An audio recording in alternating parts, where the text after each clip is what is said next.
ఇప్పుడు స్టార్ట్ అయినాయా?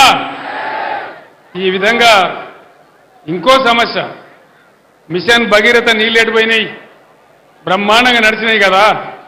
పట్టణంలో అయితే పేదవాళ్లకు ₹1 నల్లా కనెక్షన్ ఇచ్చి, గ్రామాలలో రూపాయి కూడా తీసుకోకుండా ప్రతి ఇంటికి నల్లా పెట్టించి బ్రహ్మాండంగా మీకు అలాంటి సదుపాయం తెచ్చినాం.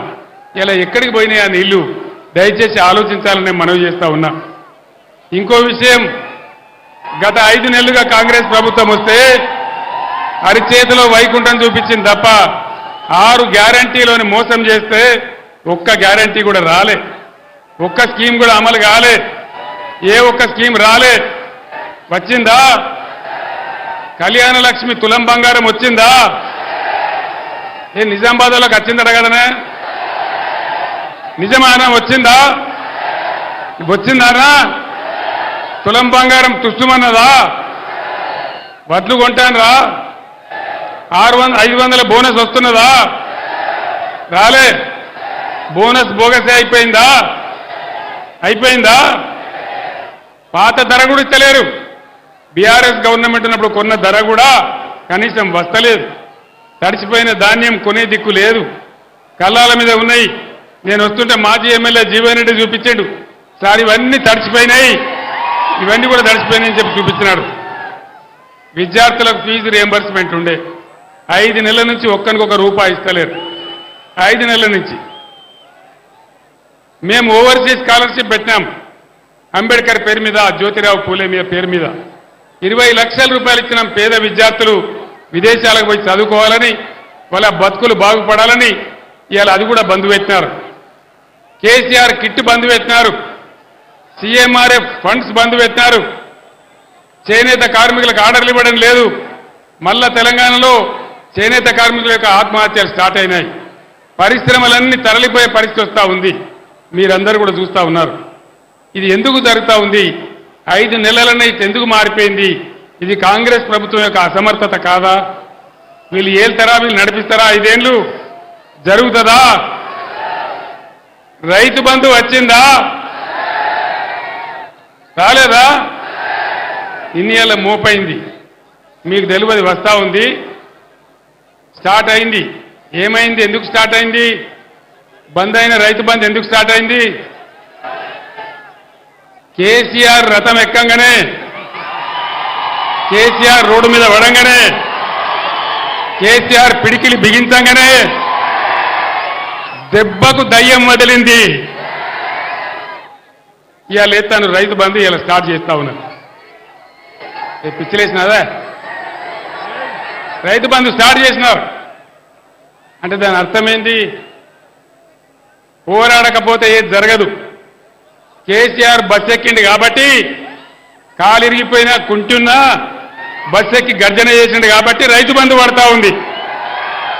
ఇగో అందుకే నేను చెప్పేది, మీకు దయచేసి మనవి చేసేది, తెలంగాణ యొక్క శక్తి బీఆర్ఎస్, తెలంగాణ బలం బీఆర్ఎస్, తెలంగాణ గలం బీఆర్ఎస్, తెలంగాణ దళం బీఆర్ఎస్. ఇలా బీఆర్ఎస్ పిడికిలి బిగిస్తేనే దెబ్బకు దయ్యం వదిలి ముఖ్యమంత్రికి వణుకుడు పెట్టి రైతు బంధు వేస్తా ఉన్నాడు. కానీ ముందడికి దెబ్బ పెడతారు గ్యారంటీ. 5 ఎకరాల కంటే ఎక్కువ వాళ్ళకి అయ్యారట. ఏం పాపం చేసిండ్రు? 6 ఎకరాల వాళ్ళు తప్పు చేసిండ్రా? 7 ఎకరాల వాళ్ళు తప్పు చేసిండ్రా? ఏం అన్యాయం చేసిండ్రు?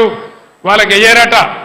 కాబట్టి నేను చెప్తా ఉన్నా, ఈ ప్రభుత్వం మెడలు వంచి ఇచ్చిన గ్యారంటీలన్నీ అమలు చేయించానంటే ఖచ్చితంగా బీఆర్ఎస్ గెలవాలి. బీఆర్ఎస్కు శక్తి ఉంటేనే తెలంగాణకు శక్తి ఉంటుంది. మహిళలందరికీ 2500 వచ్చినాయా? వినబడతలేదు. మహిళలకు 2500 రాలే. నిజామాబాద్లోకి ఇచ్చిరట కదనా? రాలేదా? మరి రావన్నంటే ఏం చేయాలి? పిడికిలి బిగించాలి, మెడలు వంచాలి, పోరాటం చెయ్యాలి.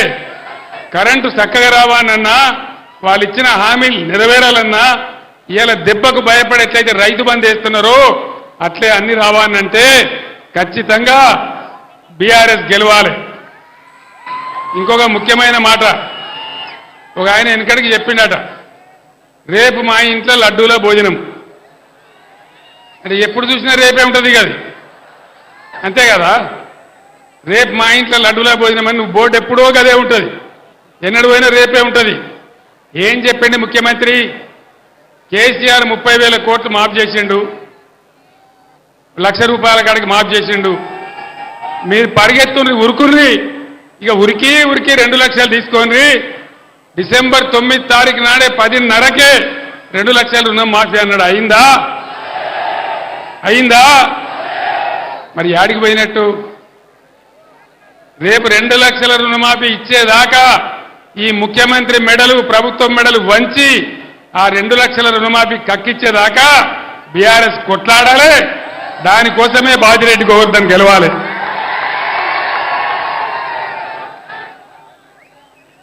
ఇక ముఖ్యమంత్రి యాడికి పోతే ఆడ నిజామాబాద్లో పెట్టుకున్నాడో లేదో నాకు తెలియదు, బాసరకు పోయి అమ్మవారి మీద ఒట్టు పెట్టండి, సరస్వతి అమ్మవారి మీద. యాదేవి గుట్ట కాడ పోయి ఒట్టు. ఆయన ఏం పని లేదు, దేవుని గుళ్ళ కాడ ఒట్లు, కేసీఆర్ మీద తిట్లు. అంతేనా? ఇదే జరుగుతుంది.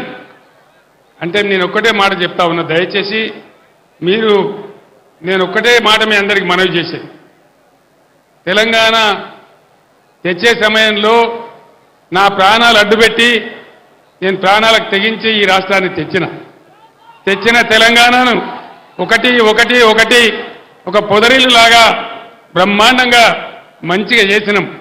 అన్ని వర్గాలను ఆదుకున్నాం. నిజామాబాద్లో బీడీ కార్మికులు ఎక్కువ ఉంటారు. 60 ఏళ్ల కాంగ్రెస్ పరిపాలనలో, తెలుగుదేశం పాలనలో ఎవడన్నా ఏకాన ఇచ్చిండా బీడీ కార్మికులకు? ఎవరు కూడా ఇయ్యలే. బీడీ కార్మికులకు 2,000 ఇచ్చి ఆదుకున్నాం. బీడీ కార్మికులను కాపాడినాం. వాళ్ళ టేకేదారుల గవర్నమెంట్ కూడా ఇచ్చినాం.